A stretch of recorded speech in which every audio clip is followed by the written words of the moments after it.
Hello learners, स्वागत है आपका इकोनॉमिक्स एकेडमी में। मैं मंजू शर्मा एक बार फिर से लेकर आई हूँ आपके लिए एक नया वीडियो का टॉपिक है Keynesian theory under employment equilibrium. ये इस टॉपिक पर केन्जियन थ्योरी पर ये तीसरी वीडियो है। इससे पहले की वीडियोस के अंदर हम केन्जियन थ्योरी का बेसिक्स, केन्जियन थ्योरी में एम्प्लॉयमेंट और इनकम का डिटर्मिनेशन कैसे होता है, इन सब को डिस्कस कर चुके हैं। और आज की वीडियो में हम जो डिस्कस करेंगे केन्जियन थ्योरी का पार्ट, वो है अंडर एम्प्लॉयमेंट इक्विलिब्रियम, यानी कि अल्प रोजगार संतुलन। और साथ में ही हम इस वीडियो में डिस्कस करेंगे इफेक्टिव डिमांड। तो लर्नर्स, इसको समझने के लिए ज़रूरी है कि आपको इसका जो बेसिक्स हैं वो आपको ज़रूर पता हो, यानी कि इनकम और एम्प्लॉयमेंट का डिटर्मिनेशन कैसे होता है केन्जियन थ्योरी में। तो उस वीडियो को आप ज़रूर देखिएगा, उसका लिंक आपको नीचे डिस्क्रिप्शन बॉक्स में मिल जाएगा। अभी इस वीडियो के ऊपर बात करते हैं। तो अंडर एम्प्लॉयमेंट इक्विलिब्रियम, अपूर्ण रोजगार संतुलन, जो सबसे पहले हम इसी को डिस्कस करते हैं। अल्प रोजगार संतुलन,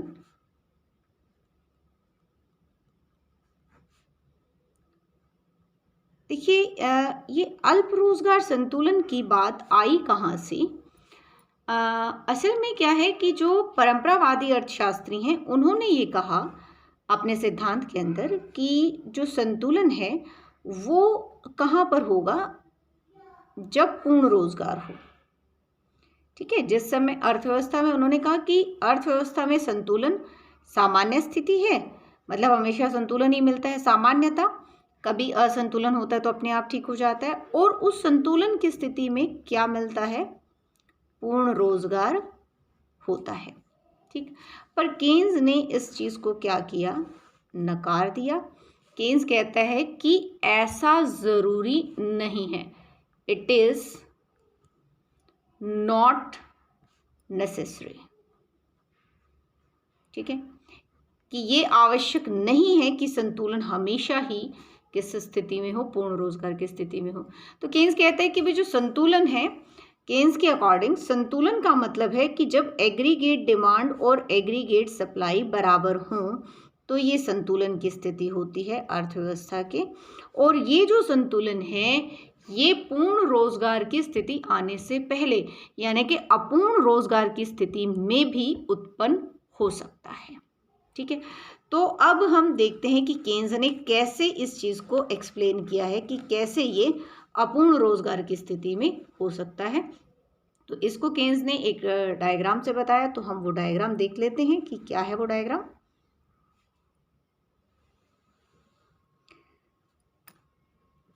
यहां पर हम डायग्राम में एक्स एक्सिस पर ले रहे हैं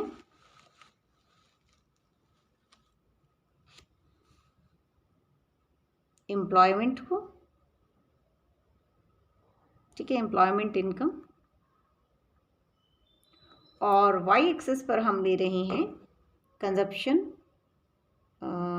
इन्वेस्टमेंट, सेविंग, या आप कह सकते हैं एग्रीगेट डिमांड और एग्रीगेट सप्लाई को ले रहे हैं। ठीक है, अब केन्स की ये पिछली वीडियोस के अंदर हमने डिस्कस किया था, आप ज़रूर देखिएगा उसे। केन्स के अकॉर्डिंग ये है एग्रीगेट सप्लाई करो, जो लाइन ऑफ 45 डिग्री की लाइन पर है। ठीक है, और केन्स क्या कहता है कि ये इस तरीके से 45 डिग्री के कोण पर ऊपर बढ़ती है। और जब अर्थव्यवस्था के अंदर क्या आ जाता है, मान लीजिए हम जो रोजगार है उसको एन से शो कर रहे हैं, तो इसको हमने लिखा NF, मतलब ये जो लेवल है ये फुल एम्प्लॉयमेंट का लेवल है।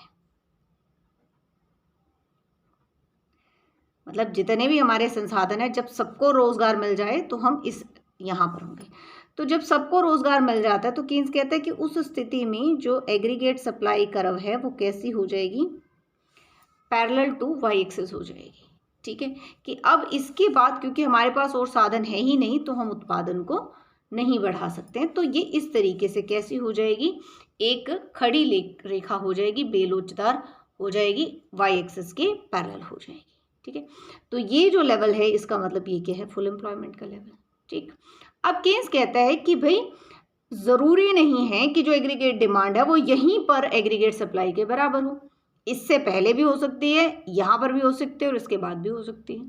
ठीक है, तो कहते हैं कि अगर मान लीजिए ये है किसी अर्थव्यवस्था के अंदर एग्रीगेट डिमांड या एग्रीगेट एक्सपेंडिचर, तो यहां पर क्या हो गया, संतुलन। ठीक है, और इस संतुलन की स्थिति में कितना रोजगार है, ये एन, यू हम इसको लिख देते हैं। ठीक है, यू मतलब अंडर एम्प्लॉयमेंट, क्योंकि फुल एम्प्लॉयमेंट तो यहाँ है, पूर्ण रोजगार तो यहाँ प्राप्त होना था अभी, तो इसका मतलब हमारे पास और भी साधन है जिनको रोजगार मिल सकता था।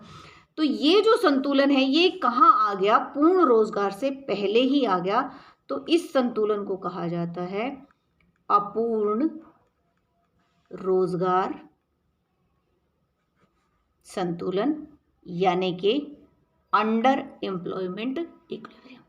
ठीक है, तो अंडर एम्प्लॉयमेंट इक्विलिब्रियम क्या हुआ कि पूर्ण रोजगार के आने से पहले ही अगर संतुलन हो जाता है तो वो संतुलन क्या कहलाएगा, अपूर्ण रोजगार संतुलन। ठीक है, अब अगर मान लीजिए ये भी पॉसिबिलिटी है कि जो ये एग्रीगेट डिमांड है वो यहाँ नहीं होकर के अगर यहाँ पर बराबर होती, ठीक है, इस लेवल पर, मान लीजिए हम इसको ए स्टार बोल देते हैं, तो अब ये संतुलन यहाँ पर है।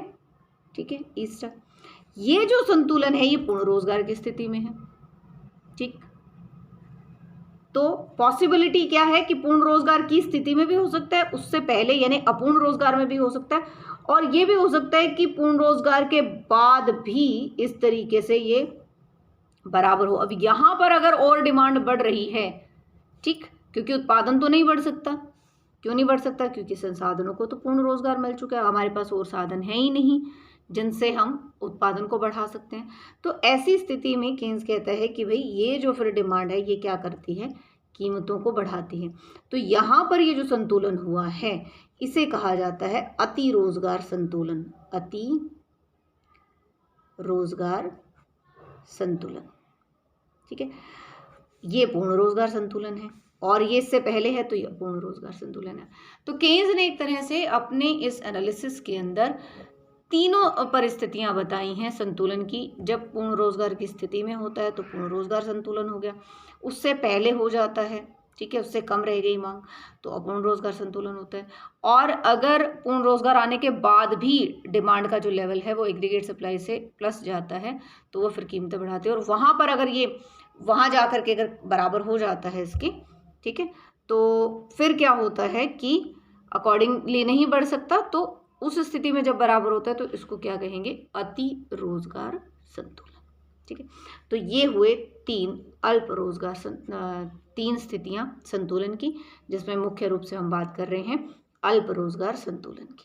तो केन्स ने ये एक अलग और कंसेप्ट दिया था परंपरावादियों से हट करके। ठीक है, और यहीं से केन्स ने ये बताया कि भाई किसी अर्थव्यवस्था के अंदर जो है वो किस प्रकार से मंदी आनी शुरू हो जाती है कि भाई संतुलन उससे पहले, और फिर ऐसे में बिना बिका हुआ माल जो है वो उत्पादकों के पास इकट्ठा होने लग जाता है, और जो आगे चल करके पेसिमिज्म लेकर के आता है, ये उसकी वजह से क्या होता है, आगे इन्वेस्टमेंट होनी कम हो जाती है, और इन्वेस्टमेंट कम होती है तो धीरे धीरे अर्थव्यवस्था के अंदर उत्पादन घटने लगता है, आय घटने लगती है, और जो है मंदी आने लग जाती है अर्थव्यवस्था के अंदर।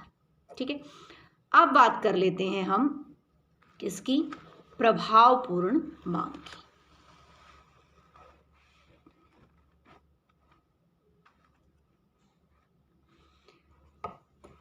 Effective demand. सबसे पहले तो बात करें इसकी डेफिनेशन की, तो इफेक्टिव डिमांड क्या होती है, इफेक्टिव डिमांड और कुछ नहीं है, एग्रीगेट डिमांड का वो लेवल जब वो एग्रीगेट सप्लाई के बराबर हो जाती है, तो उस लेवल को ही हम क्या कहते हैं, इफेक्टिव डिमांड।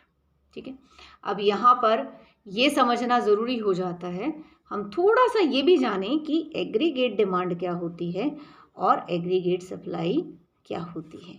ये बहुत, देखिए हम बार बार बात कर रहे हैं एग्रीगेट डिमांड और एग्रीगेट सप्लाई के बारे में, और अगर हमें ये ना पता हो कि एग्रीगेट डिमांड बेसिकली किस चीज़ को रिप्रेजेंट कर रही है और एग्रीगेट सप्लाई किसे रिप्रेजेंट कर रही है, तो इसका मतलब हमारी जो नॉलेज है वो कहीं ना कहीं अधूरी है।